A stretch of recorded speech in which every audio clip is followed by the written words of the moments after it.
is by Barb. Getting grain to market has changed dramatically over the years between 1902 and today. Massive self-propelled, air-conditioned combines in which the farmers ride comfortably, harvest the wheat. Going back to the 40s, when Barb was helping, they were using horse-pulled and tractor-pulled combines. Trucks transported the grain to the elevators and from there to market. In 1902, a method used by Waterville Plateau farmers involved a very novel idea. A tram was erected at the top of the Waterville Plateau and the cliffs.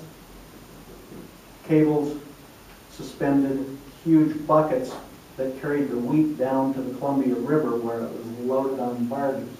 She's going to share a little more detail about that with us tonight.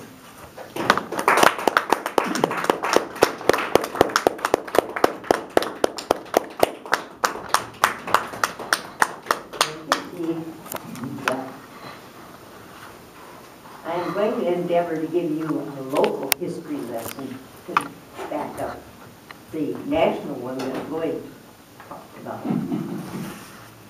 Getting grain to market from Waterville to Wenatchee by wagon, train, and steamboat. Harvest time was always the most exciting part of the summer for me.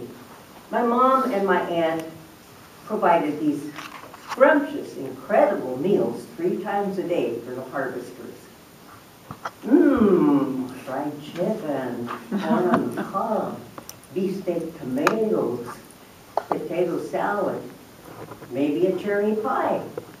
Those kind of meals were provided for us out in the wheat field at noon.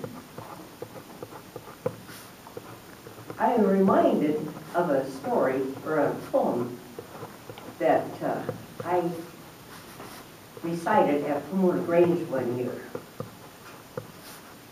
I just remember the opening of it. The rest of the poem is buried in the annals of time or memory or wherever.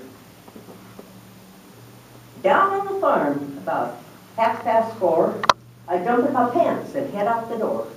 Out in the yard, I run like the dickens to milk 10 cows, feed a flock of chickens.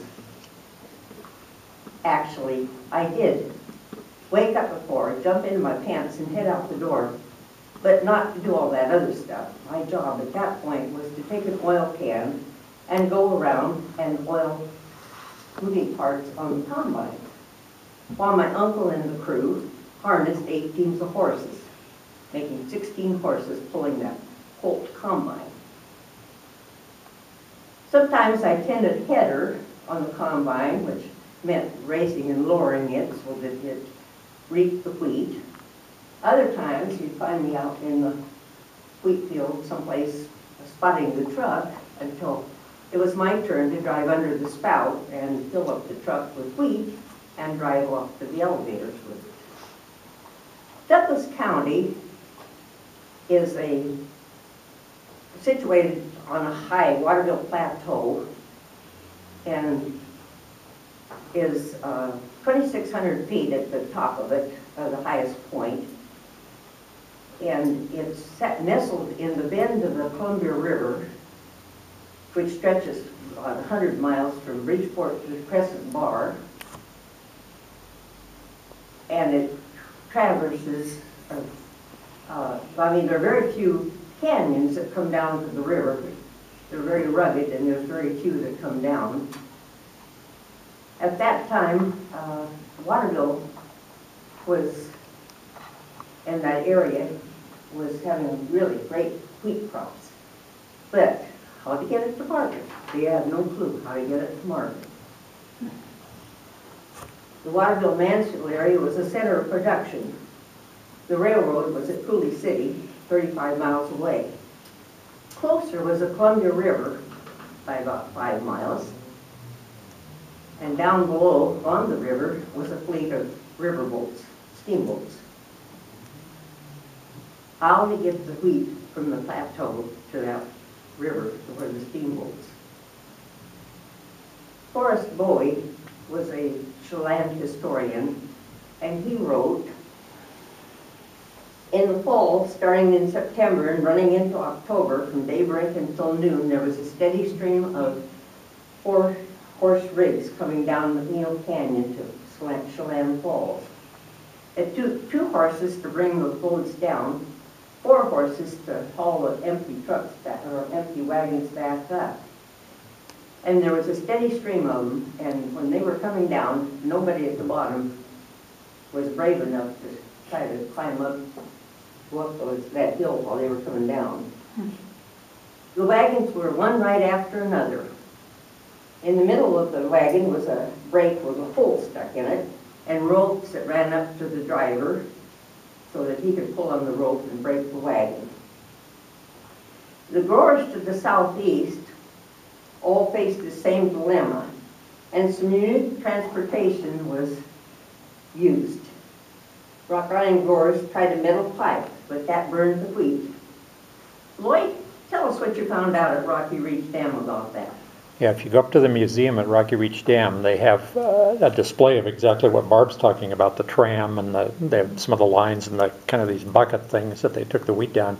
And they also have sections of that pipe that the wheat was poured in down in Rock Island. It's much steeper down at Rock Island, and when the wheat would go down the pipe, it would actually scorch it. The friction would scorch it, kind of like going down a metal playground slide if you ever did that when you were a kid. But that was the only way, like Barb said, to get it off the plateau and down onto the river to put on the river boats. And that route was a lot further, actually, because Badger Mountain is quite a bit higher than Waterville, so it was a lot further for that transportation to come down there. The most interesting and successful idea was used by the Waterville growers. The Columbia Tram Company, operated by W.E. Stevens, built an aerial tramway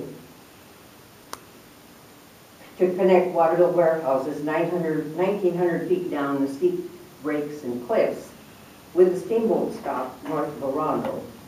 It was built by the Rivet Company of Spokane, which later was known for building ski lifts. The tram had a continuous double cable mounted on these huge wooden towers, and were with these huge iron buckets. They were 4 feet by 3 feet by 2 feet and held 4 to 5 sacks of wheat. On the first day of its use in December of 1902, 1,600 stacks came down the tramway to the river. 8 tons of coal came back up. It was operated by gravity, although later on it was enhanced by a small steam engine. The tram operated from 1902 till 1910, built 3 miles north of Orondo on a bluff west of Waterville. Elevation at the top was 2,600 feet, and it came 1,900 feet down to 700 feet river level, where it was loaded on the stern pillars and taken to the railroad in Wenatchee or to flour mills at Chelan Falls. By 1909, the Great Northern Railroad had built a branch to Douglas. The town of Waterville funded a 5-mile spur from Waterville to Douglas to connect with the railroad. The tram closed down when the railroad came. By 1914, the railroad had laid tracks from Wenatchee to Okanogan County. The river boats and the Chelan Falls Milling Company went out of business. The spur, billed as the shortest private railroad in the world, or at least in the country of the United States, was wiped out by the flood of '48. Now, Wenatchee paper has been giving you a lot of pictures lately of what Wenatchee looked like at that '48 flood, if you've been watching that. According to our family records, my daughter, who was a brakeman switchman on the railroad, was a brakeman on the last route, the last run that the railroad ran from Waterville to Douglas to Mansfield before that railroad line was abandoned in 1985.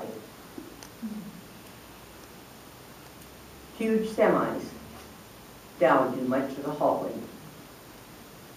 I've put pictures up here on the bulletin board.